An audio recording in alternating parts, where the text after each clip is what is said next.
Hello दोस्तों, स्वागत है आप सभी का। तो भाई आज हम लगाने वाले हैं एसएससी जीडी का लाइव मॉक टेस्ट जो कि इस वक्त टेक्स्ट बुक पर चल रहा है। All India SSC GD constable 2026 marks booster mega live test 02 के नाम से। ठीक है जी। इनका पहला वाला टेस्ट अपलोड हुआ होगा, उस वक्त हमने ध्यान नहीं दिया होगा तो वो वाला सॉल्यूशन तो हम नहीं देख पाए। बट सेकंड वाले का देखेंगे और थर्ड वाले का भी ये कल इस अपलोड हो जाएगा। ठीक है, मतलब कल यानी कि 24 जनवरी को ये आएगा। तो इसका भी सॉल्यूशन देख लेंगे। ठीक है। अभी मैं यार उसका सॉल्यूशन कर रहा था जो हम डेली देख रहे थे ना, अभी वो एग्जाम रियल एग्जाम रिहर्सल करके जो था। यार वो बीच में रुक गया पीसी पीसी एकदम से बीच में बंद हो गया तो वो रुक गया। अब आपको पता है उसमें क्या है कि रीस्टोर करके भी कोई फ़ायदा नहीं है, क्योंकि उसमें 1 घंटे का समय है तो बीच का वो 5-7 मिनट का जो समय है वो गया तो गया। ठीक है। और वैसे भी टाइम का इशू हो जाता है बीच में, तो फिर मैंने कहा यार अब टाइम भी ख़राब हो गया, क्या ही फायदा। तो इतने में फिर मैंने देखा कोई लाइव मॉक वगैरह तो नहीं चल रहा। तब मैंने देखा कि ये वाला लाइव मॉक चल रहा था, तो मैंने कहा चलो अब टाइम निकाल के बैठे हैं तो ये वाला मॉक टेस्ट लगा देते हैं। ठीक है। अभी देखो एक भी नहीं बजा, अभी वो आधे घंटे का आई थिंक 30 मिनट 30-32 मिनट तक का रिकॉर्ड हो गया था वो। बट बीच में वो टाइम पीसी बंद हो गया, तो अब क्या कर सकते हैं। खैर अभी फिलहाल इसमें पीसी बंद ना हो, बस इतनी वो है। अब हो भी गया तो इसको रीस्टोर कर लेंगे, कोई दिक्कत नहीं है। ठीक है। उसमें क्योंकि एक ही घंटा मिलता है ना बस, तो ये दिक्कत है कि वो 1 घंटा बीच में आपका खत्म हो जाएगा जो भी समय होगा। मतलब इसमें रिस्टोर होके शायद टाइम वहीं से कंटिन्यू हो जाएगा, उसमें तो एक ही घंटा रहता है तो शायद ना हो। मुझे पता नहीं है, मैं सिर्फ अंदाज़ा लगा रहा हूँ। ठीक है। बाकी ये 22 तारीख से चल रहा है, 23 तारीख यानी कि कल से चल रहा है ये, और कल तक चलेगा, मतलब ये 24 तारीख तक चलेगा 22 से। ठीक है, आज 23 तारीख है। मोस्ट प्रोबेबली आप शाम को ही वीडियो देख रहे होगे। ठीक है, अभी 1 बज रहा है, शाम तक मैं इसको अपलोड कर दूंगा। ठीक है। तो चलिए फिर आज देखेंगे इस मॉक टेस्ट का सॉल्यूशन। तो जैसा कि आप सभी लोग जानते हैं और जो लोग नहीं जानते मैं उनको बता देता हूँ कि यहाँ पे हम देखेंगे इस मॉक टेस्ट का सॉल्यूशन। और इसमें आप सीख कह सकते हैं अप्रोच, एग्जाम ओरिएंटेड अप्रोच, कि आप किस तरह से एग्जाम में विद इन टाइम क्वेश्चंस को सॉल्व करेंगे, कैसे आप कई बार ऑप्शन आंसर तक पहुँचेंगे, कैसे आप कई बार यूनिट डिजिट आंसर तक पहुँचेंगे। और इसी तरह की बहुत सारी छोटी छोटी सी चीज़ें जो आपके एग्जाम में बहुत सारा समय बचा सकती हैं, वो आप यहाँ पे सीख सकते हो। ठीक है जी। तो चलिए शुरू करते हैं बिना किसी देरी के आज का मॉक टेस्ट।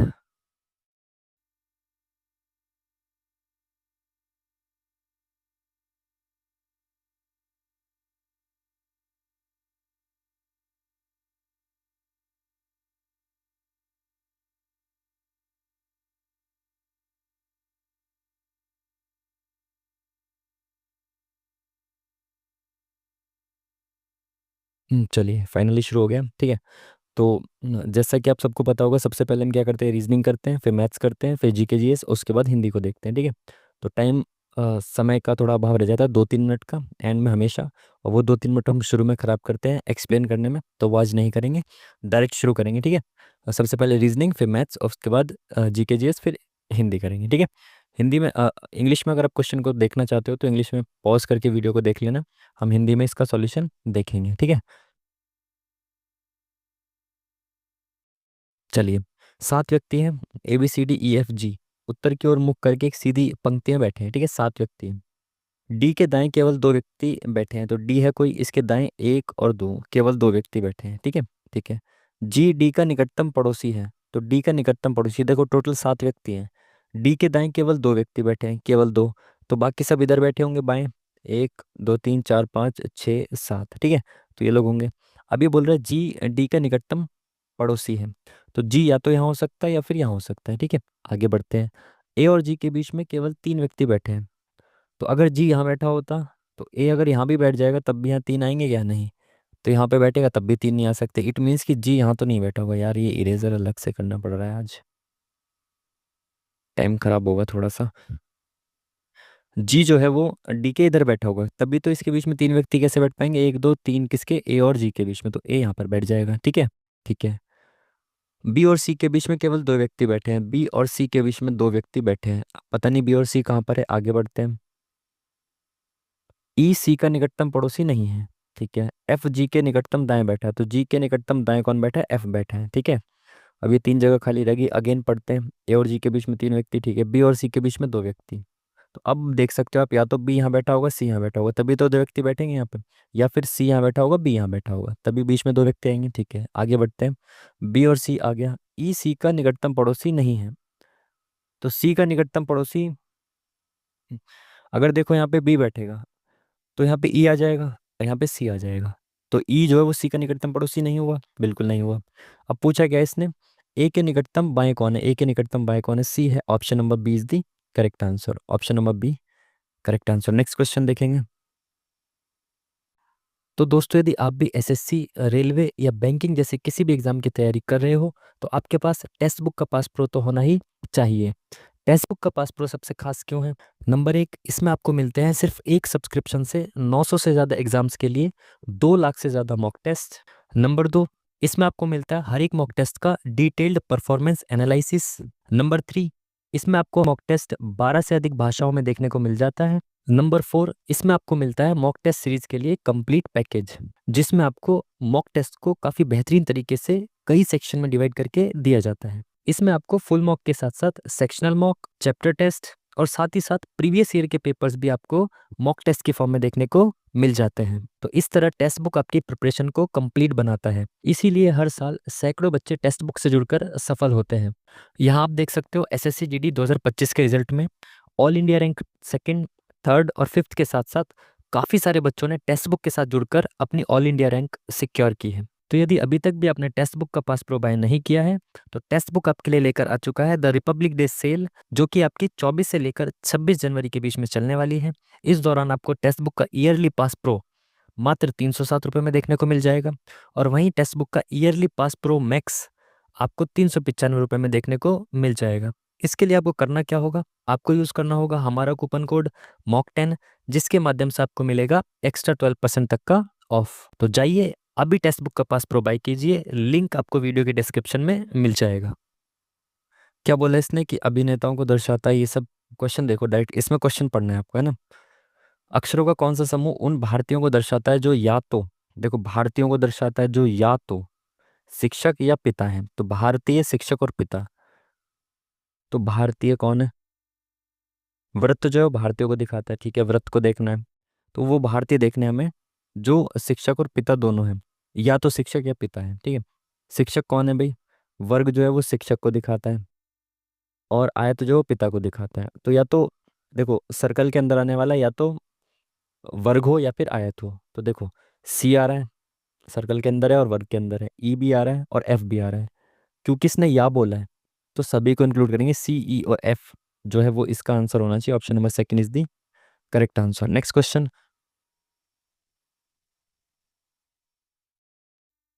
ए का मतलब प्लस है, बी का मतलब इंटू है, ये सब कर दो जल्दी से। 11, बी का मतलब क्या है, इंटू 12, सी का मतलब क्या है, -144, डी का मतलब क्या है, डिवाइडेड बाय 24, ए का मतलब क्या है, +57, ठीक है।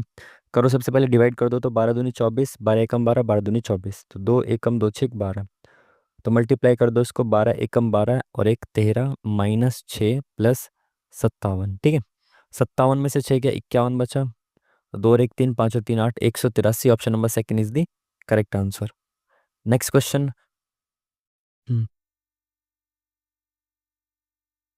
प्लस और माइनस को आपस में बदलना है, इंटू और डिवाइड को आपस में बदलना है, तो बताना है क्वेश्चन मार्क पे क्या आएगा। तो प्लस और माइनस को आपस में बदल दो, तो माइनस की जगह प्लस कर दो और प्लस की जगह माइनस कर दो। इंटू और डिवाइड को, तो डिवाइड की जगह इंटू की जगह डिवाइड, डिवाइड की जगह इंटू, ठीक है।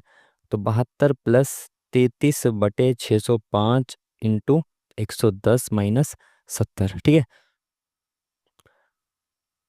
तो 11 से काट दो सबसे पहले, तो 11 कम 11, 11 पंजे 55, 11 पंजे 55। तो 11 तिया 33, 11 पंजे 55, 5 एकम 5, 5 दूनी 10। तो 72 प्लस 3 दूनी 6 -70। तो 70 के यहाँ पे 2 बचा और 6 और 2 8 है, तो 8 ऑप्शन में है क्या, हैगा, ठीक है। 8 ही बचेगा ना। 72 में 70 गया 2 और 6 और 2 8, या 78 कर दो, 78 में से 70 गया 8। Option number D is the correct answer, ठीक है जी। चलिए नेक्स्ट क्वेश्चन। पहले ऐसे मोड़ा, उसके बाद ऐसे मोड़ दिया, तो खोलने के बाद ये कैसा दिखेगा ये बताना है। सबसे पहले एक एक परत को खोलेंगे, जब इस परत को खोलेंगे तो यहाँ पे मिरर इमेज बनेगी, फिर इस परत को खोलेंगे तो इस पूरी परत की यहाँ पे मिरर इमेज बनेगी, ठीक है। तो पेपर फोल्डिंग में आपको केवल मिरर इमेज चेक करना होता है। देखो यहाँ पे देखो, ऐसे कर दो, तो यहाँ आमने सामने मिरर इमेज है क्या, ये नहीं। यहाँ पे देखो, यहाँ पे आमने सामने मिरर इमेज है क्या, बिल्कुल मिरर मिरर इमेज है। और इसकी एग्जैक्ट मिरर इमेज है क्या, बिल्कुल मिरर इमेज है। तो सेकंड वाले में तो मिरर इमेज दिख रही है, थर्ड वाले को देखो। थर्ड वाले में मिरर इमेज है क्या? थर्ड वाले में भी मिरर इमेज दिख रही है, बट एरो अगर देखे तो एरो देखो, एरो इधर की साइड होना चाहिए ना कि इधर की साइड, तो ये वाला गलत हो जाएगा थर्ड वाला। फोर्थ वाले में देखें मिरर इमेज है ही नहीं, तो सेकंड वाला जो है वो करेक्ट आंसर हो जाएगा। Next question. शब्दकोश के हिसाब से लगाना है तो सबसे पहले ऑप्शन से चेक करो, तो सबसे पहले दो आएगा है ना, क्योंकि सारे ऑप्शन में दो दो है तो सबसे पहले दो आएगा। उसके बाद देखो पाँच और तीन में से क्या आएगा, तो पाँच और तीन में से चेक करो। एक सेकेंड, पाँच और तीन में से चेक करो, तीन और पाँच में से सबसे पहले क्या आएगा, ओ एन या ओ एम? तो एम पहले आता है या एन पहले आता है, तो एन पहले, सॉरी एम पहले आता है, तो पाँच पहले आएगा। ठीक है, तो भाई ये वाला ऑप्शन तो खत्म। तो पाँच के बाद देखो तीन या चार में से क्या आएगा पहले, तीन या चार में से, ऐसे देख लेते हैं ना कौन सा ऑप्शन खत्म था हमारा। इसको मिटा देते हैं, एक सेकेंड। ये वाला ऑप्शन खत्म था। अब हमें देखना तीन और चार में से पहले कौन आएगा, तो तीन और चार में से पहले क्या आ रहा है, ओ एन सी, तो तीन पहले आएगा। तो तीन पहले आएगा तो ये वाला ऑप्शन भी खत्म। अब तीन के बाद ये देखना है आपको एक और चार में से पहले क्या आएगा। ठीक है, तो हमारे पास कौन कौन सा ऑप्शन बचा है, टू और फोर्थ। ठीक है, और देखना क्या है हमें, सेकंड और फोर्थ बचा है। अब हमें देखना क्या है कि एक और चार में से पहले क्या आएगा, एक और चार में से पहले क्या आएगा, एक सेकंड। हम्म, एक और चार में से पहले क्या आएगा, ओ एन, एन पहले आएगा या पी आएगा, एम एन ओ पी। तो एन के बाद पी आता है, तो यानी कि चार पहले आएगा, तो चार पहले आएगा, तो दो और चार में से पहले क्या आएगा, चार पहले आएगा। तो option number second is the correct, sorry option number fourth, क्योंकि इसमें चार पहले आ रहा है। ठीक है, चार पहले आएगा और एक बाद में आएगा, तो option number fourth is the correct answer. Next question. समय का थोड़ा ध्यान रखेंगे है ना, दो दिन से ऐसे ही चल रहा है, थोड़ा समय नहीं हो पाता है, बच नहीं पाता समय। ठीक है, तेजी से चलेंगे है ना। A D H N question mark की जगह पे क्या आएगा, A D, A B C D plus three, D E F G H plus four, H I J K L M N plus six. तो पहले तीन प्लस किया, फिर चार, फिर प्लस किया, फिर छः। तो तीन, फिर एक ज़्यादा प्लस किया, फिर दो ज़्यादा प्लस किया, अब तीन ज़्यादा प्लस करेंगे, तो छः और तीन नौ प्लस करेंगे। ठीक है, तो एन क्या होता है, एन होता है फोर्टीन। फोर्टीन में नौ प्लस करेंगे कितना हो जाएगा, चौबीस माइनस एक, तेईस हो जाएगा। तेईस क्या होता है, डब्ल्यू होता है। Option number D is the correct answer. Next question.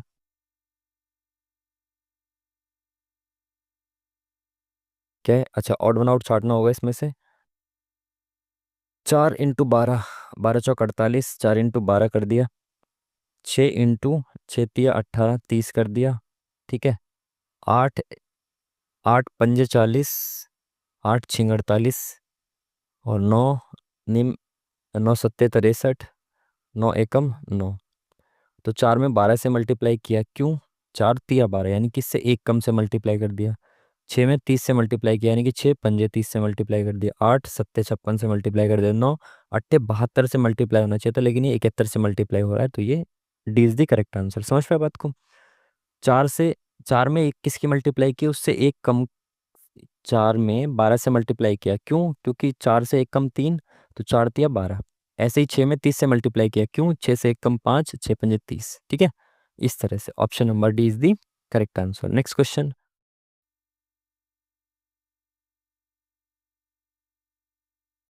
सभी जेल नावें, नावें हैं तो सभी जेल, सारे जेल क्या है, नावें हैं। सभी पंप नावें हैं तो सारे पंप भी नावे के अंदर आएंगे। ठीक है, सभी नावें जहाज हैं तो ये सारे नावें क्या आ जाएंगे, जहाज। और ये जे कहता जेल। ठीक है, ठीक है,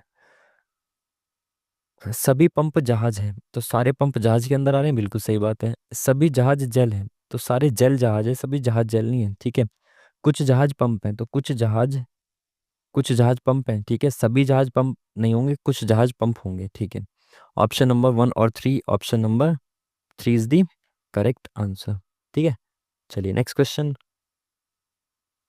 देखो इसमें अगेन मिरर इमेज है, तो किसी भी एक अल्फाबेट को ले लो, जैसे एल है, तो एल ऐसा बनना चाहिए, यहाँ पे गलत बन रहा है।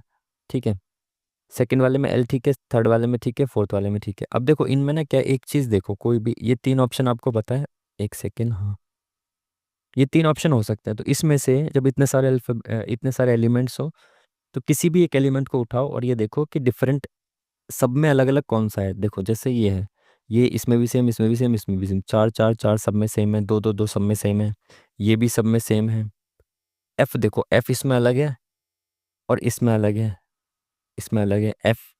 और एफ को देख लेते हैं पहले, एफ कैसा है, सीधा है क्या एफ, एफ सीधा है तो ऐसा बनेगा, एफ उल्टा नहीं बनेगा, ठीक है। यानी कि ये वाला भी गलत हो गया, एफ ऐसा बनेगा क्योंकि एफ सीधा है, ठीक है। और इन दोनों में क्या अंतर है, एस का। तो एस यहाँ पे सीधा है, तो एस यहाँ पे सीधा है क्या, सीधा है तो यहाँ पे उल्टा बनेगा एफ, तो यानी कि फोर्थ ऑप्शन जो है वो करेक्ट हो जाएगा, ठीक है जी। चलिए नेक्स्ट क्वेश्चन।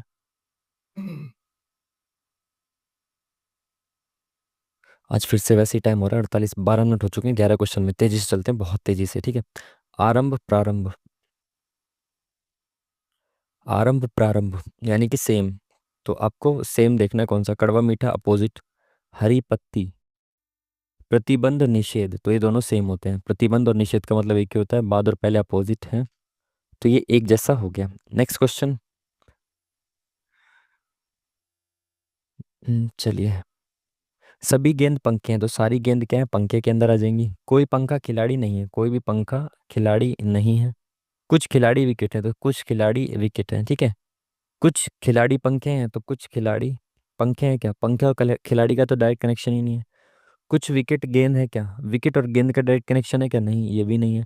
कुछ पंखे गेंद है, कुछ पंखे गेंद है क्या, बिल्कुल सही, तो केवल third option number D is the correct answer, ठीक है जी। चलिए नेक्स्ट क्वेश्चन।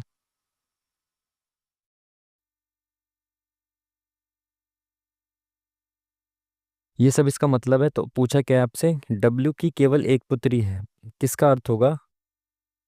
अच्छा, तो इसका क्या अर्थ होगा यदि डब्ल्यू की केवल एक पुत्री है, ठीक है। इसका क्या अर्थ है ये बताना है आपको, ठीक है। एक्स और ये वाला साइन डॉलर जैसा, इसका क्या मतलब है, सी डी की पुत्री है, तो सी जो है ये पुत्री, एक सेकंड इसको नीचे लिख लेते हैं। सी जो है ये पुत्री है किसकी, डी की, ठीक है, यानी कि वाई की। परसेंटेज का मतलब क्या है, सी डी की पत्नी है, तो वाई क्या है, पत्नी है किसकी, डब्ल्यू की, ठीक है। सी डी की पत्नी है, सी डी की पत्नी है, ठीक है। डब्ल्यू और एन का मतलब क्या हो गया, एन का मतलब सी डी का पिता है, तो डब्ल्यू क्या है, पिता है किसका, जेड का, ठीक है। सी डी का पिता है तो डब्ल्यू पिता है जेड का, ठीक है। यदि डब्ल्यू की केवल एक पुत्री है, डब्ल्यू की केवल एक पुत्री है, तो क्या पूछा क्या है, अच्छा हाँ ये ऑप्शन से बताना है। डब्ल्यू की केवल एक पुत्री है तो ये पुत्र होगा, सिंपल सी चीज़ है, ठीक है। एक्स जेड का पुत्र है, तो एक्स जो है, एक्स का है, एक्स पुत्री है, जेड एक्स की बहन है, जेड एक्स की बहन नहीं है, एक्स जेड की बहन है, ये एक्स जेड की बहन है, उल्टा यहाँ पे सही लिखा है। जेड एक्स की माँ की बहन है, नहीं, एक्स जेड की बहन है, option number 4 is the correct answer. चलिए तेजी से बढ़ते हैं आगे। फिर ब्लड रिलेशन आ गया यार। एक महिला की ओर इशारा करते हुए एक लड़की ने कहा कि वह मेरे पिता, तो मैं हूँ कोई, मैं, मेरे पिता, मेरे पिता ऊपर आ गए, मेरे पिता के इकलौते बेटे हैं, तो मेरे पिता का इकलौता बेटा मैं ही तो हूँगा। मेरे पिता के इकलौते बेटे की दादी, मेरी दादी कौन होंगी, मेरे पिताजी की माता जी। दादी की इकलौती बहू, मेरे दादी की इकलौती बहू कौन सी होंगी, मेरी माता होंगी। तो महिला लड़की से किस प्रकार संबंधित है, एक लड़की ने कहा मैं मेरे पिता के इकलौते बेटे, अच्छा मतलब मैं तो लड़की हूँ, मेरा भाई है कोई, वो लड़का है, इकलौता लड़का है, ठीक है। बात तो सेम ही हुई, भाई बहन ही तो है दोनों, तो बात तो सेम ही हुई। पूछा क्या है, महिला लड़की से किस प्रकार संबंधित है, तो महिला यानी बहू के बारे में बताया ना कि वो इकलौती बहू है, तो महिला लड़की से किस प्रकार संबंधित हुई, माँ हुई ना, सिंपल। Next question. क्या बोल रहा है क्वेश्चन में, खुले घन के आधार पर निम्नलिखित निम्न आकृतियों में से कौन सा घन नहीं बनाया जा सकता, ये बताना है। तो देखो घन बनाना नहीं बनाना कैसे होता है, एक छोड़कर एक जो है वो अपोजिट होता है। तो जो एक छोड़कर एक सरफेस है ना, ये दोनों अपोजिट होंगे, और अपोजिट वाले कभी भी एक साथ एक डाइस पे नहीं दिखते। ये तीन सरफेस दे रखे हैं ना, ये तीनों जो है वो अपोजिट वाले एक साथ नहीं दिखेंगे। जैसे मैं कह रहा हूँ कि ये वाला और ये वाला अगर एक साथ इन तीनों में से दिख गया, तो वो डाइस नहीं बना सकता, वो गलत होगा, क्योंकि ये दोनों तो अपोजिट होने चाहिए, और अपोजिट वाले एक साथ नहीं दिख सकते, ठीक है। तो चेक करते हैं अपोजिट वाले एक साथ दिख रहे हैं क्या यहाँ पे, इसका अपोजिट ये हैशटैग है, तो इसके साथ हैशटैग है क्या? नहीं। स्टार का अपोजिट क्या है? स्टार का अपोजिट इनटू है, यहाँ दिख रहा है क्या? नहीं। इसका अपोजिट क्या हो जाएगा? ये हो जाएगा, एक छोड़कर एक अपोजिट होता है, तो ये वाला तो बनाया जा सकता है, ठीक है। सेकंड वाला देखते हैं। हैशटैग का अपोजिट क्या है? बॉक्स नहीं है इसमें। इसका स्टार का अपोजिट है क्या? नहीं, तो सेकंड वाला भी बनाया जा सकता है। इसमें देखो, स्टार का अपोजिट क्या है? इनटू। देखो यहाँ पे देखो, स्टार का अपोजिट क्या होगा? इनटू होगा, लेकिन ये दोनों एक साथ जुड़ गए, यानी कि ये एक, ये नहीं बनाया जा सकता डाइस, ठीक है। अपोजिट वाले एक साथ नहीं दिखने चाहिए, ठीक है। यहाँ पे देखो, एक छोड़कर एक अपोजिट होता है ना, तो स्टार का अपोजिट क्या हो जाएगा? ये वाला, और ये दोनों एक साथ दिख रहे हैं, इट मीन्स कि वो वाला डाइस नहीं बनाया जा सकता, ठीक है। Next question. फिर से टाइम हो गया यार। क्वेश्चन मार्क पे क्या है, क्या बताना है आपको, ठीक है। 15 से 16 +1, 16 दूनी 32 × 2 +3 × 4 +5, ठीक है। पहले +1 कर दिया, फिर ×2, फिर +3, फिर ×4, फिर +5 हो जाएगा। तो 40 और 5 45, option number first is the correct answer. Next question. अब थोड़ा तेजी से खींचेंगे यार, एंड में टाइम खर्च, एंड में टाइम बचना चाहिए यार। इसको ये लिखा जाता है, इसको ये लिखा जाता है, इसको क्या लिखा जाएगा? सबसे पहले क्या करेंगे, डायरेक्ट आप क्या करेंगे, इस अल्फ़ाबेट्स की न्यूमेरिकल वैल्यू लिखेंगे। QTUEZAKL। 7 और 1 8, 8 5 13, 13 और 1 14, 6 20 और 2 22, 2 3 4 5 6 7 8। तो सिंपल क्या कर दिया, इसको न्यूमेरिकल वैल्यू लिख दी है इसकी, ठीक है। इसको भी चेक करने की जरूरत तो नहीं, पर कर लेते हैं। 12 TUCKY। 3 2 5 6, 6 7 5 12, 1 2 3 4 5 6 7। न्यूमेरिकल वैल्यूज को प्लस कर दिया गया है, मात्र ABCDTUV 22 ERSE,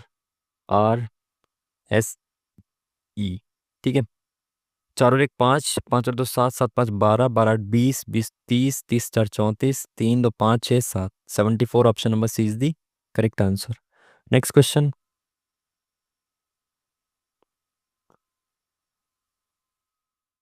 फर्स्ट से फर्स्ट का लिंक देखें, उसी प्रकार इससे संबंधित होगा, तो डी और डब्ल्यू अपोजिट है, ठीक है। जी और टी अपोजिट है, पी और के अपोजिट है, यानी कि अपोजिट दे रखे हैं। एम का अपोजिट क्या होता है? एन होता है। ओ का अपोजिट क्या होता है? 12 के होता है, ठीक है। एन के बाद के ऑप्शन में है क्या? नहीं। अपोजिट नहीं है क्या? डी का अपोजिट डब्ल्यू होता है, जी का अपोजिट टी होता है, पी का अपोजिट के होता है, ठीक है। और एम का अपोजिट एन होता है, ओ का अपोजिट के, नहीं नहीं 12 होगा ना, 12 के एल होगा, शिट, एल होता है, तो एन और एल आएगा, ठीक है। एस का अपोजिट क्या होता है? देखो, अपोजिट के लिए क्या करो आप, उस संख्या में ऐसा क्या जोड़ा जाए कि 27 बन जाए। जैसे एस है, एस क्या होता है? 19 होता है। 19 में क्या जोड़ो कि 27 बन जाए? 19 में 8 जोड़ना पड़ेगा, तो ये 8 अपोजिट होगा इसके, ठीक है। मतलब उसमें क्या जोड़ा जाए कि 27 बन जाए, तो 19 में 8 जोड़ने पर 27 बन जाएगा। इट मीन्स कि 8 जो है वो इसका अपोजिट हो जाएगा। Option number 4 is the correct answer. Next question. फिर से यार 20 मिनट खर्च हो गया जिसमें, क्या है यार। 6 4 72, 7 5 105। 72 कैसे आएगा भाई? 12 6 72 होता है, तो 6 से मल्टीप्लाई 12 की, यानी कि 4 की 3, 4 3 या 12, 4 के 3 गुना को 6 से मल्टीप्लाई किया। 5 के 3 गुना 15, 15 7 105, बिल्कुल सही, बहुत अच्छे। तो 6 3 18, और 18 8 144, बिल्कुल सही भाई, पहले ही कैसे सही हो गया। क्या पूछा है इसने? जो है वो पूछा है ना। हम्म, हाँ, संबंधित है पूछा है, तो पहले वाला ऑप्शन जो है वो फॉलो कर रहा है। Next question.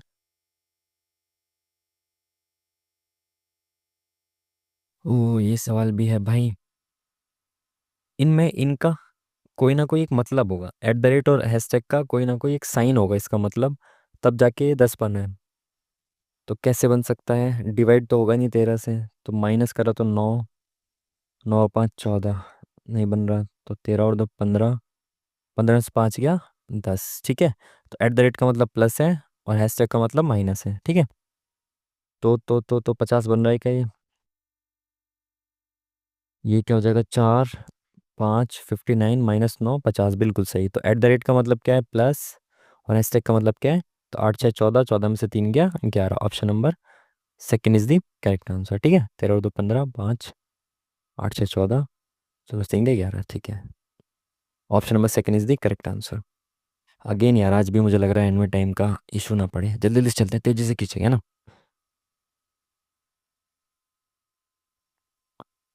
अनुज की दक्षता विनोद की दक्षता की 150 प्रतिशत है। देखो, एक अनुज है, एक विनोद है। अनुज की दक्षता विनोद की दक्षता का 150% है।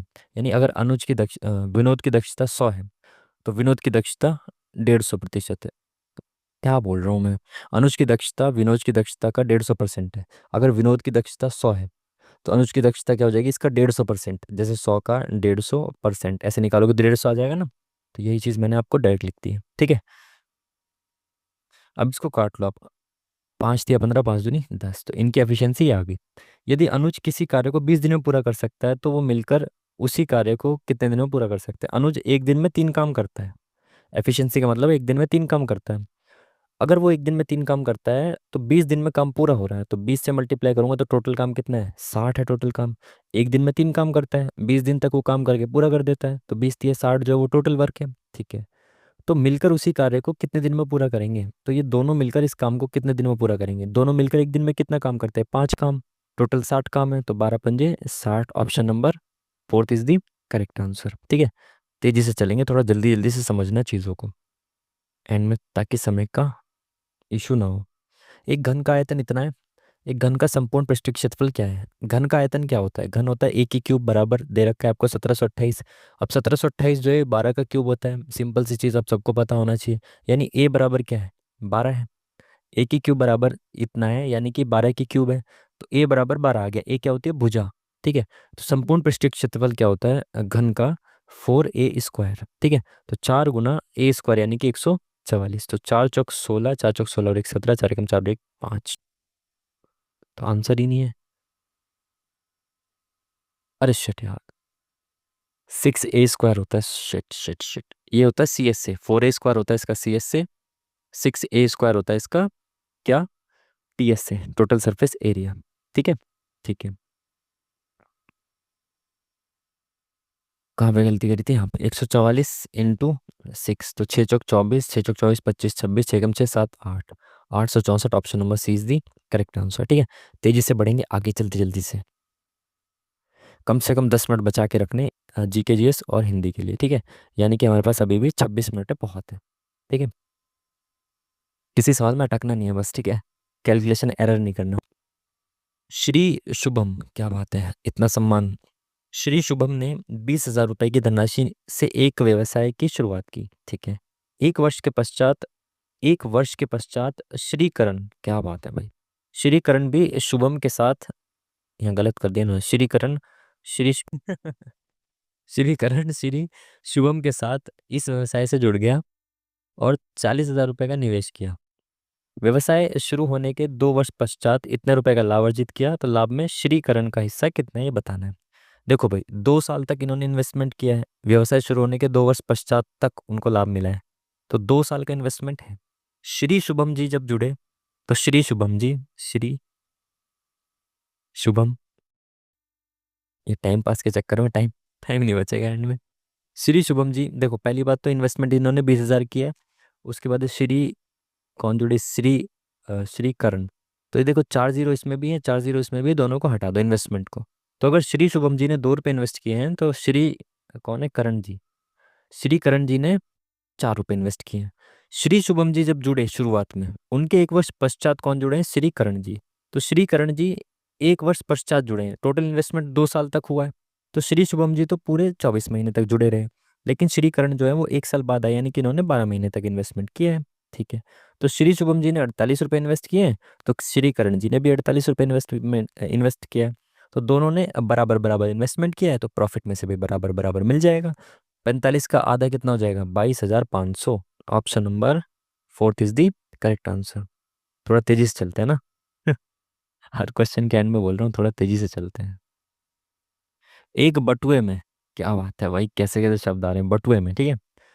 पर्स मतलब, बटुआ मतलब पर्स, आपने माता के अपनी माता के मुंह से कहीं कभी ना कभी सुना होगा बटुआ, ठीक है।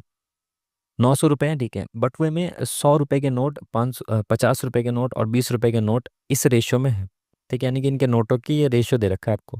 तो मान लो कि इसमें 2x होंगे, किसके, 100 के नोट, 100 पहले लिखा हुआ है, यानी कि ये दो जो है वो 100 की वैल्यू है, उसके बाद 50 लिखा हुआ है तो ये तीन 50 की वैल्यू, यानी कि 3x जो है वो 50 के नोट है। 20 रुपए के नोट जो है 5x है, ऐसे मान लो आप, ठीक है। तो अगर मैं कहूँ कि 100 रुपए के मेरे पास 2x नोट है, मैं कहता हूँ 100 रुपए के मेरे पास दो नोट है, तो टोटल मेरे पास रुपए कितने हैं, 200। तो अब मेरे पास नोट है 2x, तो रुपए कितने हो गए, 200x, ठीक है, प्लस 50 रुपए के तीन नोट हैं तो 50 दिया 150x। 20 रुपए के पांच नोट है, 20 पंजे 100x। कुल मिला के रुपए मेरे पास कितने हैं, 900 रुपए। 200 300 400 450 एक्स की वैल्यू है 900 रुपए, यानी कि एक एक्स की वैल्यू कितनी हो जाएगी, 450 दूनी 900, ठीक है। एक्स की वैल्यू दो आ गई, यानी कि यहाँ पे दो दो रख दूँ सब में, तो कितना आ जाएगा, दो दूनी चार, तीन दूनी छः, पाँच दूनी 10, यही पूछा इसने नोटों की संख्या का रेशियो। दो चार छः और 10, चार और छः 10, ठीक है। Next question. किसी ठोस लंबवृत्तीय बेलन के आधार की त्रिज्या इतनी है और इसका कुल पृष्ठीय क्षेत्रफल इतना है, पाई दे रखा है, ठीक है। इस बेलन का आयतन कितना है। किसी ठोस लंबवृत्तीय बेलन के आधार की त्रिज्या इतनी दे रखी है, कुल पृष्ठीय क्षेत्रफल इतना दे रखा है, तो कुल पृष्ठीय क्षेत्रफल बेलन का कितना होता है, 2 पाई r, और ब्रैकेट में r+h, ठीक है। और पाई में दे रखा है तो पाई की वैल्यू रखे रहने देना। 2 पाई, r कितनी दे रखी है, त्रिज्या है इसकी 8, ठीक है। 8 + h कितना है, h निकालनी है, बराबर दे रखा है आपको 272 पाई। देखो पाई से तो पहले पाई काट दो, ठीक है। 8 दूनी 16 बचा, तो 16 इधर आ जाओ नीचे लेके, ठीक है। 8 दूनी 16 बचा यहाँ पे इंटू में, तो 16 डिवाइड में ले आया मैं, ठीक है। तो ये कितना हो जाएगा, 16 एकम 16, और कितना बचा 11, 16 × 7 = 112। तो h बराबर कितना हो जाएगा, 17 माइनस ये 8 है ना यहाँ पे, तो ये माइनस में आ जाएगा 8 इधर, तो 8 और 9 17, तो h बराबर आ गई आपकी 9, ठीक है, बिल्कुल ठीक है। तो h आपकी आ गई 9, यहाँ पे लिख दिया आपने 9।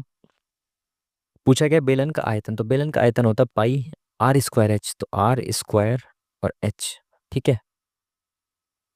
तो 8 × 8 = 64, 9 × 4 = 36, 9 × 6 = 54, 55 56 57, तो 576 pi, option number D is the correct answer. Next question. 7,500 रुपये पर सालाना 6% प्रति वर्ष चक्रवृद्धि दर पर 2 वर्ष के बाद चक्रवृद्धि ब्याज क्या होगा। कोई शॉर्ट ट्रिक नहीं, कुछ नहीं, बहुत बेसिक से करो, समय बचेगा, खराब नहीं होगा, समय बचेगा बेसिक से करने में, ठीक है। जब सिंपल वैल्यू ऐसी दी हो ना कि उसके एंड में दो तीन जीरो हो, तो सिंपल तरीके से कर दो। कैसे, 7500 रुपये है, 6% का कंपाउंड इंटरेस्ट लगेगा, तो देखो पहले साल कितना रुपये मिलेगा, पहले साल तो भाई उतने ही रुपये मिलेगा, 6% मिलेगा, तो 75 छिक्का, तो 75 दूनी 150, 150 तिया 450, ठीक है। ठीक है, तो पहले साल इसको इतने रुपए मिलेंगे, अब दूसरे साल में 450 रुपये तो मिलेंगे मिलेंगे, कंपाउंड इंटरेस्ट का मतलब यही होता है कि अगले साल में इतने रुपए तो मिलेंगे मिलेंगे, प्लस इस इंटरेस्ट पे भी इंटरेस्ट लगेगा, यानी कि इसका 6% और मिलेगा। 450 तो मिलेंगे ही मिलेंगे, इसका 6% भी मिलेगा, यानी इंटरेस्ट का भी इंटरेस्ट मिलेगा, तो जीरो से जीरो खत्म। और 5 दूनी 10, 5 × 9 = 45, 2 तिया 6, तो 9 तिया 27, तो इसमें 27 रुपये एक्स्ट्रा मिलेंगे, तो 927 रुपये 2 साल का ब्याज हो जाएगा। Option number D is the correct answer. Next question. आज से स्पीड चल रही है, बस ऐसी चलती रहे, अटके ना कहीं हम, ठीक है। ये है भाई, इसका मान बताना है आपको। तो मान के लिए सबसे पहले आपको पता होना चाहिए, ब्रैकेट को सॉल्व करते हैं, ब्रैकेट में भी सबसे पहले अंदर वाला ब्रैकेट, ठीक है। तो यहाँ पे तो एक ही ब्रैकेट है, तो ये माइनस का, तो 4 × 5 = 20, माइनस का बचा, माइनस का 5 और इंटू माइनस का 2, तो ये माइनस माइनस कट जाता है, माइनस माइनस प्लस हो जाता है, ठीक है। 10 हो गया, प्लस 6 × 3 = 18, -1, ठीक है। सबसे पहले डिवाइड होता है फिर मल्टीप्लाई होता है, तो पहले मैंने डिवाइड किया फिर मल्टीप्लाई किया, अब उसमें +6 नहीं किया, पहले मल्टीप्लाई किया उसके बाद प्लस किया उसको, ठीक है। तो कितना हो जाएगा, 17 बचेगा, 20 और 7 27, option number 1 is the correct answer. चलो भाई, ऐसे ही सवाल आते रहे, जल्दी जल्दी करते हैं, आगे बढ़ते रहे। Next question. 4 अंकों की वह सबसे बड़ी संख्या कौन सी है जिसे 3 और 4 से विभाजित करने पर प्रत्येक स्थिति में दो शेषफल बचता है। इसका बेसिक तरीका होता है एलसीएम वगैरह से, बट हम एलसीएम से बिल्कुल नहीं करते, आप सबको पता है, हम करते हैं ऑप्शन से। आपको पता है कि सबसे बड़ी 4 अंकों की संख्या चाहिए, तो 4 अंकों की इसमें से पहले सबसे बड़ी संख्या देखो, तो 4 अंकों की सबसे बड़ी संख्या यही दिख रही है। अब इसको चेक करो कि 3 से काटेंगे तो दो शेषफल बचेगा क्या। देखो 3 की डिविजिबिलिटी का रूल आपको पता होना चाहिए कि इन सबको जोड़ दें तो वो 3 से कट जाए। देखो पहले तो 9 कट रहा है, 3 से हटा दो, 3 से 9 कट रहा है, ये हटा दो, 3 से 9 कट रहा है, ये हटा दो, ये 8 बचा, तो 8 को 3 से काटेंगे कितना बचेगा, 3 दूनी 6, 2 बचा, तो 3 से काटने पर तो दो शेषफल बच गया। अब 4 से काटने पे क्या दो शेषफल बचेगा? कैसे देखेंगे? 4 का डिविजिबिलिटी रूल क्या कहता है? लास्ट के दो डिजिट्स को लो, आप लास्ट के दो अक्षरों को लो, इसको 4 से भाग करो। तो 4 से मैंने काटा तो 4 एकम 4, 4 दूनी 8, 4 चौक 16। ठीक है, कितना बचा शेषफल? इसमें भी दो बच जाएगा, इसमें भी कितना शेषफल बच जाएगा? दो। तो 3 और 4 दोनों से काटने पे दो शेषफल बच रहा है, यानी कि ये सही बात है, यही ऑप्शन सही है। अगर इसमें नहीं सेटिस्फाई करता तो दूसरे ऑप्शन को देखते। अब दूसरे को भी तब देखते जो इससे छोटा हो, क्योंकि 4 अंकों की सबसे बड़ी संख्या देखनी थी तो हमने सबसे बड़ी संख्या देखी पहले, फिर इससे छोटी वाली को देखते, फिर इससे छोटी वाली को, फिर इससे छोटी वाली को। ठीक है, नेक्स्ट क्वेश्चन।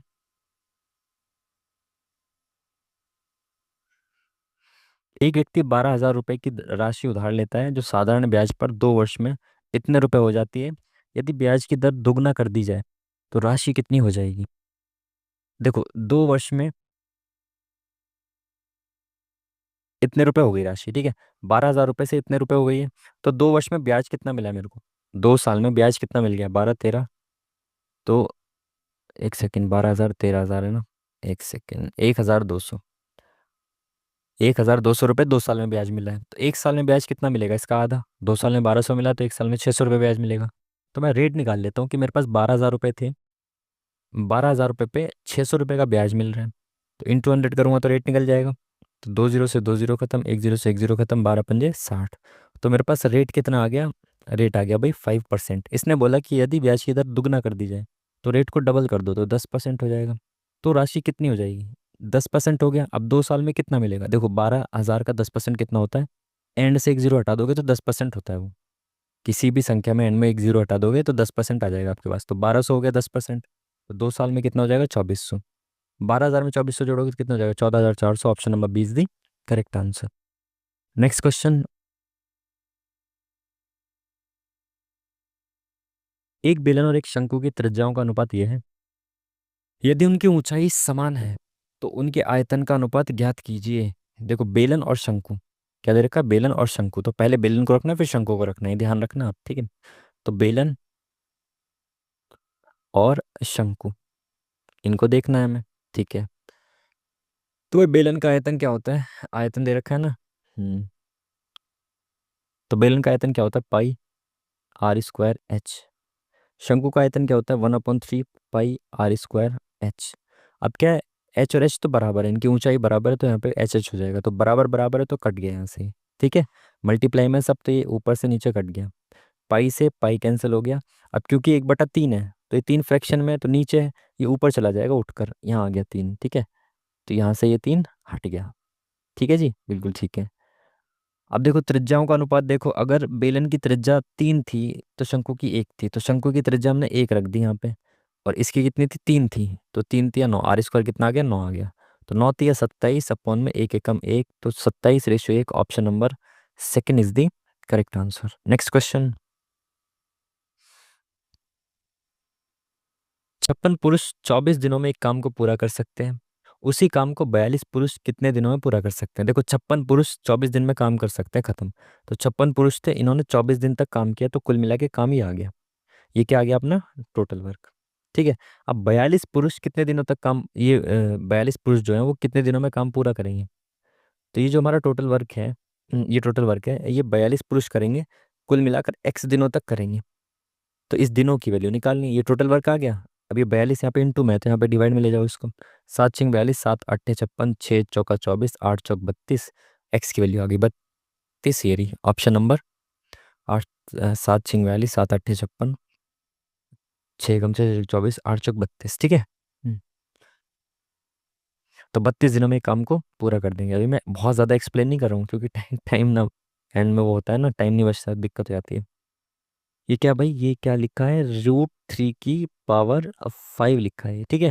देखो, √3 की पावर 5 को आप कैसे लिख सकते हो? ऐसे भी तो लिख सकते हो, √3 की पावर 4 इंटू √3 की पावर 1। ऐसे भी तो लिख सकते हो। मैं इसलिए लिख रहा हूँ क्योंकि देखो, ऐसे लिखो आप इसको, मैं और बेसिक से समझा देता हूँ, ठीक है। इसका यही तो मतलब हुआ, इसका मतलब यही तो हुआ। तो इसका क्या हो जाएगा? 3, इसका 3, ये √3 बचेगा, तो 9 √3 बन जाएगा ये क्या बन जाएगा? 9 √3, ठीक है, इंटू 9 की पावर 2 यानी कि 81 बराबर, ये क्या है? 3 की पावर x लिखा है ये, अगर आपको ना दिख रहा हो 3 की पावर x है, तो 3 की पावर x इंटू 3√3। तो x का मान आपको बताना है। तो देखो मैं इसको ना पहले √3, 3√3 में बदल लेता हूँ। तो यहाँ पे 9 लिखा हुआ है तो मैं इसको ऐसे लिखता हूँ, 3 × 3 = 9, √3 × 81 ऐसे लिख सकता हूँ मैं इसको। तो ये मैंने अलग निकाल लिया। ठीक है। अब ये क्या बचा यहाँ पे, 3 × 81 इंटू 3√3 बराबर 3 की पावर x इंटू 3 की पावर। ओ, बच गया। अभी लाइट ने झटका सा ऐसा दिया, पीसी बंद नहीं हुआ। ये हम दिल्ली में रहते हैं ना इसलिए थोड़ा आजकल जब से केजरीवाल अंकल जी गए हैं थोड़ा। खैर आगे बढ़ते हैं। कहाँ पे थे हम? हाँ ठीक है। तो 3 की पावर x है तो इसको 3 की पावर में बदल दो। ये तो एज इट इज यहाँ पे लिखा है, यहाँ पे भी लिखा है, इसको 3 की पावर में बदल दो। तो 3 की पावर 1 है, ये कितना है 3 की पावर, 3 × 3 = 9, 3 × 27 = 81, तो 3 की पावर 4 है ये। तो टोटल मिला के कितना हो गया, 3 की पावर 5। ठीक है। तो x की वैल्यू कितनी आ जाएगी, 5। 3 की पावर कितनी हो जाएगी, 5 5 5। चलिए नेक्स्ट क्वेश्चन। अभी तक बिल्कुल सही चल रहे हैं, ट्रैक पे एकदम, टाइम को देखते हुए चल रहे हैं आज। 15 लीटर मिश्रण में अल्कोहल और पानी का अनुपात इतना है, यदि इसमें 3 लीटर पानी मिला दिया जाए तो नए मिश्रण में अल्कोहल का प्रतिशत कितना होगा। बेसिक से ही है ना सवाल तो। 15 लीटर मिक्सचर में अल्कोहल और पानी का रेशियो ये है, अल्कोहल और वाटर का रेशियो क्या है, 1:4। कुल मिला के मिश्रण कितना, 15 लीटर है। तो यहाँ पे अगर मैं देखूँ रेशियो कितना है, 5, 5 रेशियो है कुल मिला के। इस 5 रेशियो की वैल्यू कितनी है, 15 है। तो एक रेशियो की वैल्यू कितनी हो जाएगी, 5 × 3 = 15। तो एक रेशियो की वैल्यू अगर 3 है तो इसकी 3 हो जाएगी और इसकी 4 × 3 = 12 हो जाएगी। ठीक है, बिल्कुल ठीक है। तो कुल मिलाकर 3 लीटर अल्कोहल है और 12 लीटर वाटर है। इसने कहा कि 3 लीटर वाटर और मिला दो, 3 लीटर इसमें पानी और मिला दो, तो नए मिश्रण में अल्कोहल कितना प्रतिशत हो जाएगा। देखो ये कितना हो जाएगा, 15, और ये कितना हो जाएगा, 3। तो 3:15 हो गया है। अल्कोहल कितना है, 3। अल्कोहल कितना प्रतिशत है इसमें बताना है, टोटल 3 है। और कितना है टोटल मिक्सचर कितना है, अल्कोहल 3 लीटर है, मिक्सचर टोटल कितना है, 18 लीटर है। तो 18 में से 3 लीटर अल्कोहल है, तो 1/6, 1/6 होता है 16.66। Option number second is the correct answer. Next question. एक समचतुर्भुज के विकर्ण क्रमशः इतने और इतने हैं, इसका परिमाप कितना है। देखो ये मॉक टेस्ट का फायदा होता है कि अगर आप सेम ही क्वेश्चंस मोस्टली आपको दिखेंगे, क्वेश्चन नए थोड़ी बनते हैं। अभी रिसेंटली भी ये आया था 2-3 बार समचतुर्भुज का, तभी मैंने आपको बताया था। अगेन बता देता हूँ आपको, तो देख लो इसको। ये यार समचतुर्भुज ही मान लो इसको, थोड़ा सा टेढ़ा होना चाहिए था इसको, थोड़ा सा इसको टेढ़ा होना चाहिए था। हो पाएगा क्या ये टेढ़ा, नहीं हो पा रहा। चलो ऐसे बता देता हूँ। ये मान लो कि ये समचतुर्भुज है। अब ठीक है, ऐसे ठीक है। अब इसकी एक खासियत ये होती है कि मैंने पहले ही बताई थी आपको, ये ऐसे ऐसे ऐसे ऐसे आ जा भाई, ठीक है। ये चारों जो है ये समकोण बनाते हैं, ठीक है। और ये बराबर होता है, और ये बराबर होता है, ठीक है। बराबर बराबर हिस्सों में कटता है। तो एक विकर्ण अगर इसका 10 है तो एक भुजा ये 5 है, तो ये वाली भुजा भी 5 हो जाएगी, बराबर बराबर बटेगा। एक 24 है तो ये 12 है, तो ये भी 12 हो जाएगी। अब क्योंकि ये समकोण त्रिभुज है तो ये लंब हो गया, ये लंब हो गया, और ये आधार हो गया। सामने वाला क्या हो गया, कर्ण हो गया। अब आपको पता है ये 5 है, ये 12 है, तो ट्रिपलेट के हिसाब से ये 13 हो जाएगा। ठीक है। तो ये 13 है। अब समचतुर्भुज में सारी भुजाएं बराबर होती हैं, ये 13 है तो ये भी 13, ये भी 13, ये भी 13, सब 13, मेरा कुछ नहीं है। ठीक है तो क्या पूछा, परिमाप, तो 13 × 4 = 52, परिमाप कितना हो जाएगा, 52 हो जाएगा, सिंपल। Next question. बहुत टाइम भाई, सही, बिल्कुल सही चल रहा है मामला। आगे आगे बढ़ते हैं। पी क्यू आर का रेशियो ये दे रखा है, R/S ये दे रखा है, PQRS आपको बताना है। देखते हैं। पी क्यू आर का रेशियो ये है, R/S ये है। देखो R इसके हिसाब से तो 3 है, लेकिन इसके हिसाब से 6 है। ऐसे मैं लिख के बता देता हूँ आपको, PQRS। देखो 2, 5 और 3, यहाँ पे R कितना लिख दिया, 6 लिख दिया, इसका डबल कर दिया। R यहाँ पे 6 लिख दिया ना, और S कितना है, 5 है। तो इसको 5 ही रहने दो, इसका डबल कर दिया, 3 का डबल, तो इनका भी डबल डबल कर दो। 5 दूनी 10, 2 दूनी 4, तो 4 10 6 5 हो गया, सिंपल। भाई R की वैल्यू 3 थी, बट उसने 6 लिख दी, उसने 6 लिख दी ना, तो 3 का डबल कर दिया उसने। तो भाई सबको डबल कर दो, 4 10 6 5। Option number second is the correct answer. Basic आपको पता ही है कि जिसके बगल में जगह खाली होती है उसके बगल में उसको बिठा दो, वैसे भी आप कर सकते हो, मैंने जैसे आपको पहले समझाया हुआ है। चलिए, 4 घंटियां एक साथ बजना प्रारंभ करती हैं और फिर क्रमशः इतने इतने सेकंड के अंतराल पर बजती हैं। एक साथ कितने बजे बजेंगी, कितने सेकंड बाद बजेंगी। इस तरह के सवाल में बहुत बार आया हुआ सवाल, कॉमन सवाल, इसमें आपको क्या चाहिए होता है, एलसीएम लेना होता है इसका, समय का। तो एलसीएम लेंगे तो भाई 10 लिख लो, 10 सत्ते 70, 5 तो ऑलरेडी 10 में इंक्लूड हो गया, 3 यहाँ पे लिख लो। आप जैसे भी एलसीएम निकालते हो वैसे निकालना, मैंने डायरेक्ट एलसीएम निकाल दिया, 7 × 21, 210 सेकंड बाद ये दोबारा एक साथ बजेंगी। ठीक है। चलिए, आसान क्वेश्चन। क्वेश्चन भी कंपैरेटिवली आसान ही है, जैसे अभी हमने 1 2 दिन लगाए थे, जब टाइम भी कम पड़ गया था तो उसमें कैलकुलेशन थोड़ी ठीक ठाक थी, इस वजह से थोड़ा ज़्यादा टाइम लगाया था उसमें। ठीक है। ए और बी ने क्रमशः इतने और इतने रुपए के साथ साझेदारी में प्रवेश किया। 1 वर्ष बाद लाभ में ए का भाग इतना है, तो कुल लाभ कितना होगा ये बताना है, कुल लाभ बताना है अगर ए का लाभ इतना है तो। देखो, लाभ और हानि जो होती है इन्वेस्टमेंट में, जितना इन्वेस्टमेंट होता है, जिस रेशियो में इन्वेस्ट करोगे आप पैसा, उसी रेशियो में आपको प्रॉफिट और लॉस मिलेगा। तो ए रेशियो बी, अगर मैं देखूं तो ये 3 जीरो यहाँ से हटा दो, 3 जीरो यहाँ से हटा दो। अगर ए ने 45 रुपये इन्वेस्ट किए हैं तो बी ने कितने इन्वेस्ट किए हैं, 39 रुपये इन्वेस्ट किए हैं। ठीक है। ठीक है। हम्म, अगर मैं देखता हूँ इसको कि ए ने 45 रुपये इन्वेस्ट किए हैं तो बी ने 39 इन्वेस्ट किए हैं, इसको काट दो, 3 × 3 3 × 5 = 15, 3 × 3 3 × 9। तो ए और बी का इन्वेस्टमेंट का रेशियो ही आ गया। कुल मिला के 20 और 8 28 रुपये इन्वेस्ट हुए हैं, जिसमें से 15 ए ने किए और बी ने 13 इन्वेस्ट किए। जिस रेशियो में इन्होंने इन्वेस्टमेंट किया है, इसी रेशियो में इनको प्रॉफिट मिलेगा। तो ए का हिस्सा कितना है, 30,000 है, तो इस 15 की वैल्यू 30,000 है, तो 15 यूनिट की वैल्यू कितनी है, 30,000। तो 1 यूनिट की वैल्यू कितनी हो जाएगी, 30,000 बटे में 15, तो 15 दूनी 30, तो 1 यूनिट की वैल्यू हो गई 2,000। पूछा गया है कुल लाभ, तो कुल कितना है, ये टोटल मिला के कितना है, 28, है ना। तो एक रेशियो की वैल्यू 2,000 है, तो 28 रेशियो की वैल्यू कितनी हो जाएगी, 28 दूनी 56, ऑप्शन नंबर 20 दी करेक्ट आंसर। Next question. जब बाबू ने, क्या बात है, ऐसे ऐसे शब्द आज प्रयोग किए गए, मजा आ गया। जब जब बाबू ने 2020 में नई निसान माइक्रा खरीदी थी, तब उसका मूल्य इतने रुपए था। प्रत्येक वर्ष उसके मूल्य में 4% की कमी होती जाती है। वर्ष 2022 में उसका मूल्य कितना होगा। 2022 में देखो, 20 में मैंने खरीदी थी इतने रुपए की, कितने की, 5 लाख की, 1 2 3 4 5। ठीक है। प्रत्येक वर्ष 4% की कमी हो जाती है। 4% बराबर कितना होता है, 4/100, यानी कि 1/25, यही होता है। ठीक है। 25 रुपए पे 1 रुपए की कमी आ गई अगले साल, तो वो कितने रुपए की वैल्यू बची उसकी, 24/25 बची। कोई चीज़ 25 रुपए की थी, 1 रुपए कम हो गया उसमें से, तो वो कितना बची, अब उसकी वैल्यू 24/25 बची ना। ठीक है। ये 1 साल बाद, देखो 20 में खरीदी थी, 22 में बताना है, तो 1 साल बाद इतनी बची, अगेन अगले साल भी इसका इतना ही बचेगा। ठीक है। सही है। 25 दूनी 50, 2 1 2 3 4 जीरो बचे। 25 अट्ठे 200, 2 जीरो बचे।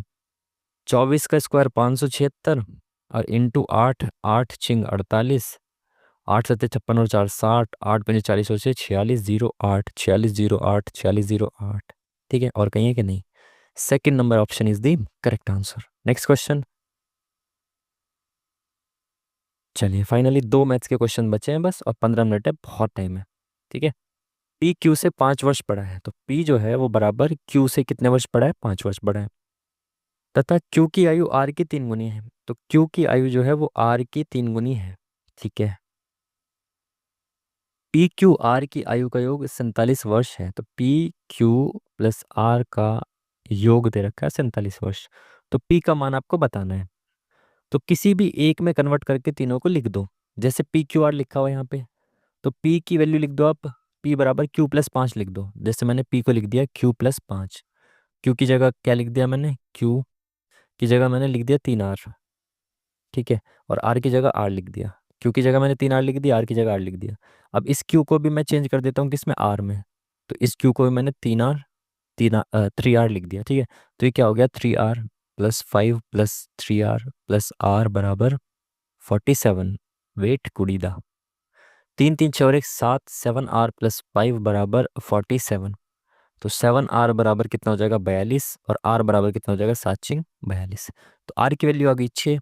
पूछा क्या इसने, पी की आयु बतानी है, तो पी की आयु कितनी हो जाएगी? देखो आर की वैल्यू अगर 6 आ गई तो 6 18, तो क्यू की वैल्यू आ गई 18, 18 और 5 23। Option number D is the correct answer. ठीक है जी। चलिए नेक्स्ट क्वेश्चन। पांच संख्याओं का औसत 36 है। यदि पहली दो संख्याओं का औसत अंतिम तीन संख्याओं के औसत का 1.5 गुना है तो पहली दो संख्याओं का योग क्या है? पांच संख्याओं का औसत ये दे रखा है, तो मैं कह सकता हूँ कि पांच संख्याओं का योग कितना हो जाएगा? 36 × 5 हो जाएगा। तो 5 × 6 = 30, 5 से 15 16 17 18।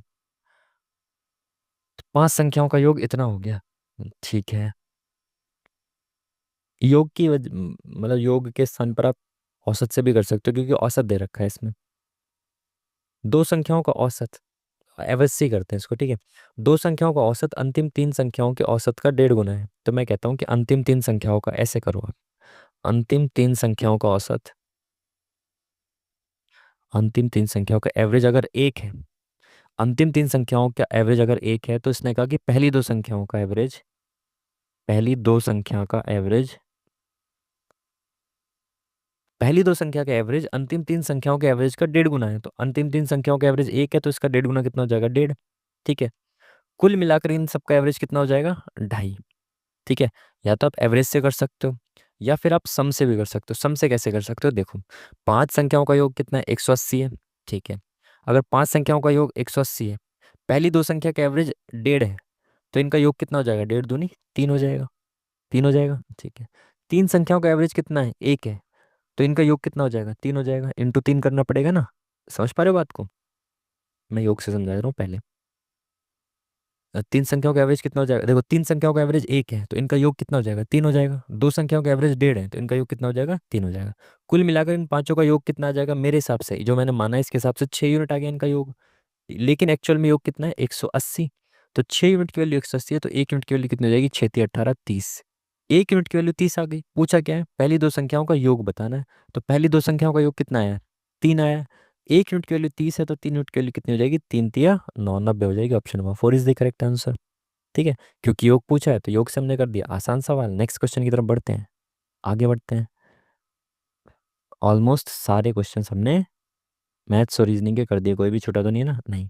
अब आते हैं जीके की तरफ, बहुत आराम से, कोई दिक्कत नहीं, कोई परेशानी नहीं। चलिए।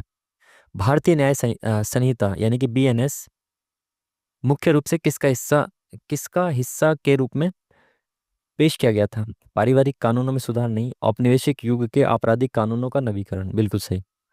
जो हमारे आईपीसी वगैरह थे, औपनिवेशिक काल में बनाए गए थे, उन सबको हटाकर अब ये बीएनएस बनाया गया है। ठीक है।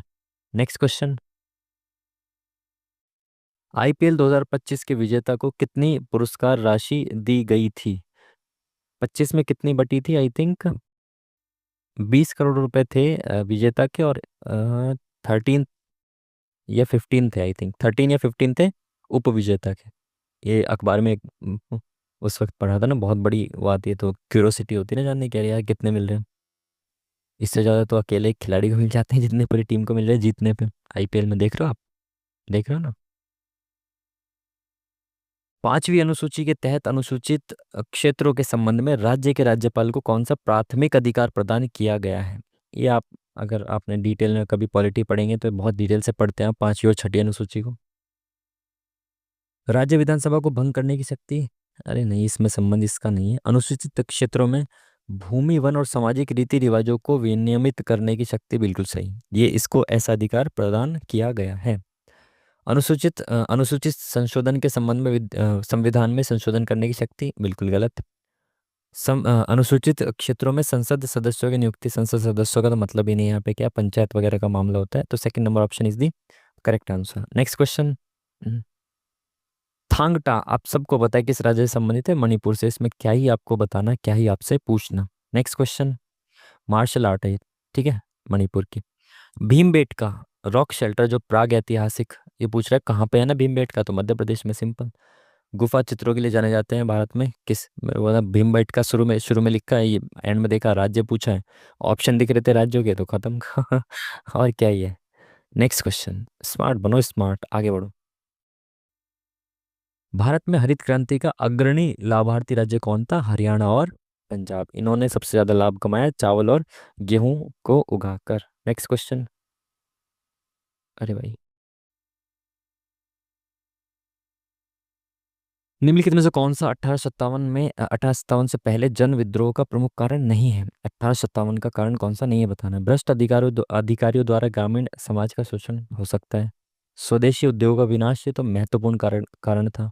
लोगों का ईसाई धर्म में धर्मांतरण हो सकता है। औपनिवेशिक भूमि राजस्व बस्तियां, औपनिवेशिक भूमि राजस्व बस्तियां, औपनिवेशिक भूमि बन गई थी, राजस्व वगैरह लिया जाता, तो ये भी एक कारण हो सकता है। तो इन सब में ये तो तीन मेन लग रहे हैं। धर्मांतरण, अ, धर्मांतरण यानी ईसाई धर्म में कन्वर्जन हो रहा था, ये मेन कारण था क्या? समाज का शोषण हो रहा था, ठीक है। उद्योग का विनाश, ये तो मेन था। राजस्व बस्तियां, औपनिवेशिक भूमि, ये भी होना चाहिए। थर्ड ही लग रहा है, बट धर्म का तो एंगल था उसमें, बट कन्वर्जन नहीं होना चाहिए आई थिंक। लेट्स सी, गलत भी हो सकता है ना, देखेंगे इसको। पाल वंश के संस्थापक कौन थे? गोपाल जी हमारे। Option number 3 is the correct answer. आसान सा क्वेश्चन। Next question. अंडमान और निकोबार द्वीप समूह को कौन सा जल निकाय अलग करता है? बहुत बार मैंने सारे चैनल बताए हुए हैं, अभी नहीं बताऊंगा, टाइम खराब नहीं करेंगे, आगे बढ़ेंगे, ठीक है। 10 डिग्री चैनल जो है वो अंडमान निकोबार को अलग करता है, ठीक है। टाइम को और ख़राब नहीं करेंगे आगे बढ़ेंगे, ठीक है। 8 मिनट बचे हैं, हिंदी के लिए भी समय बचाना है, कम से कम 6 मिनट का। आगे बढ़ो। कौन सा सूत्र विद्युत शक्ति का शक्ति देता है? विद्युत शक्ति, ये नहीं पता, साइंस का क्वेश्चन, आगे बढ़ते हैं।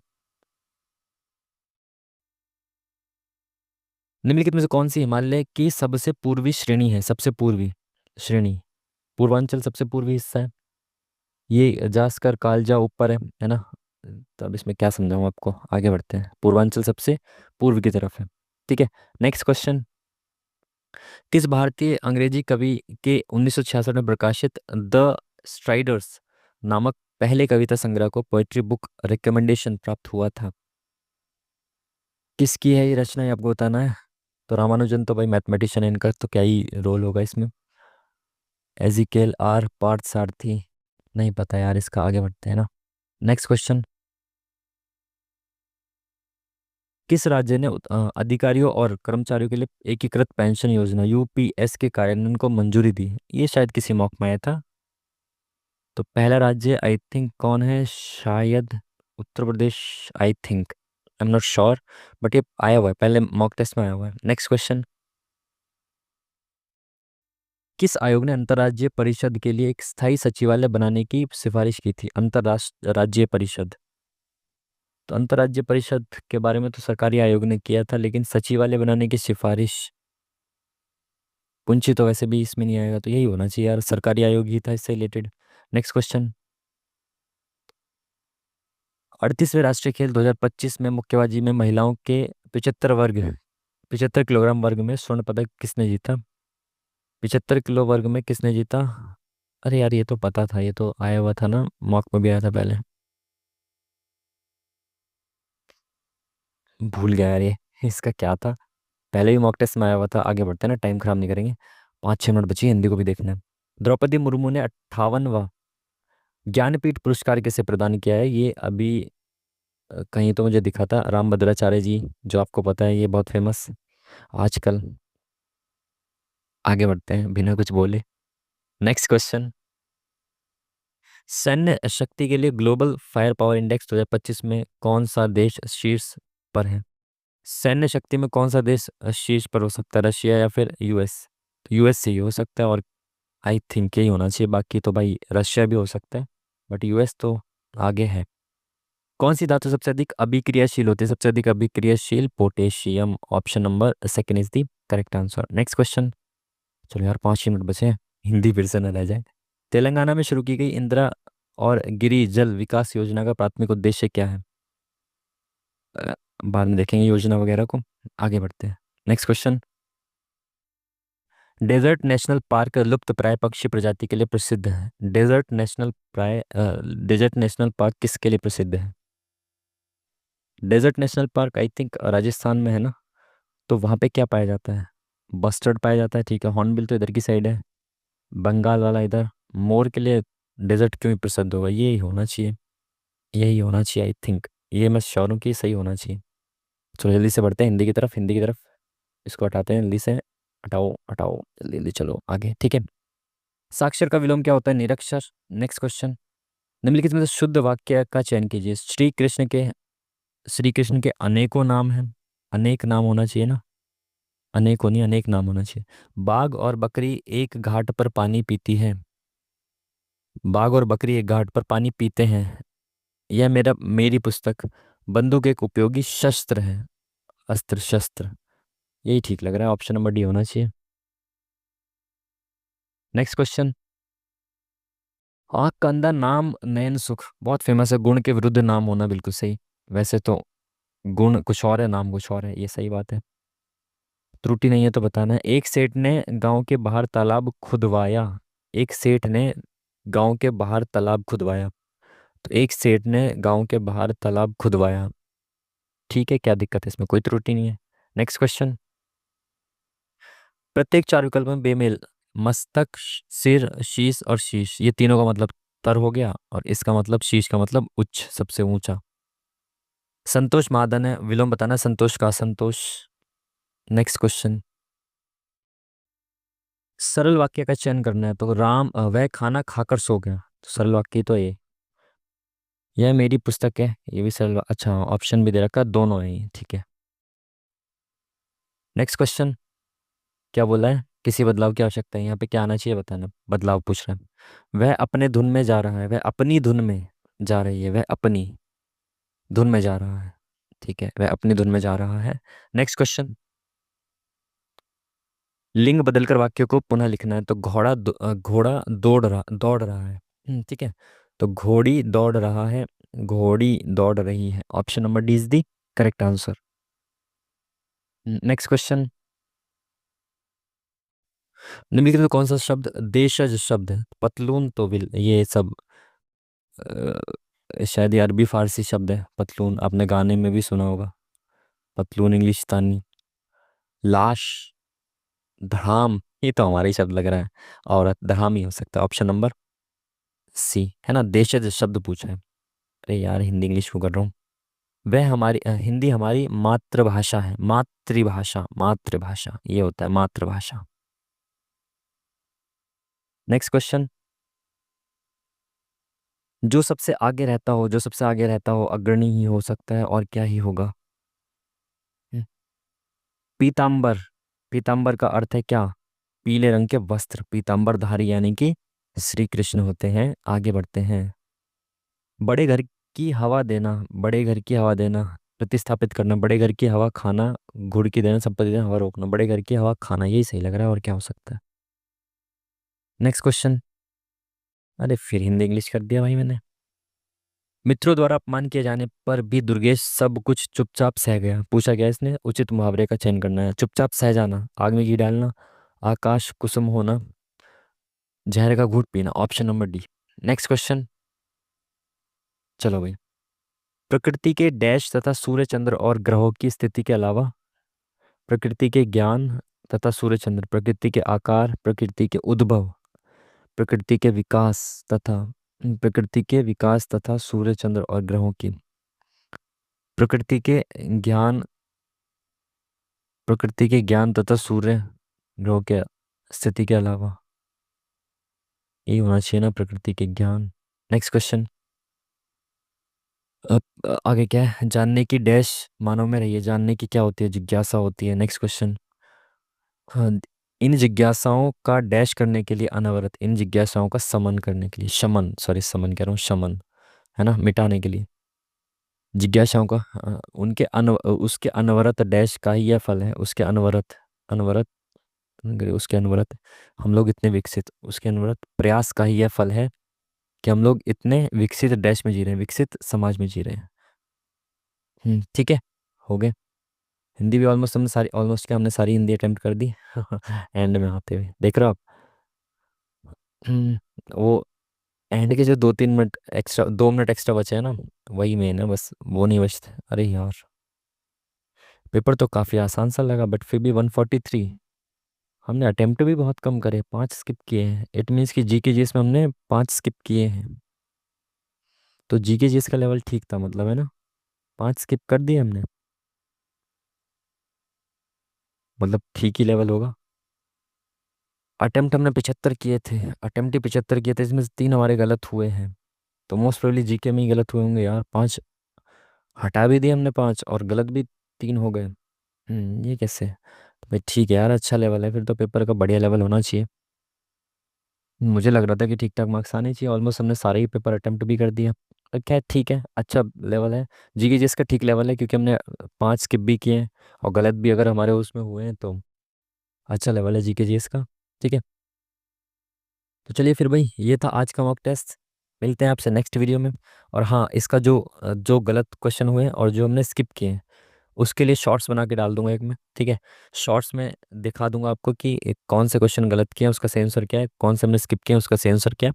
वो आपको शॉर्ट्स के माध्यम से देखने को मिल जाएगा, और शॉर्ट्स का लिंक इस वीडियो के कमेंट बॉक्स में पिन कर दूंगा, वहाँ से जाके देख लेना। ठीक है जी, चलिए फिर मिलते हैं आपसे नेक्स्ट वीडियो में, तब तक के लिए थैंक यू वेरी मच, नमस्कार।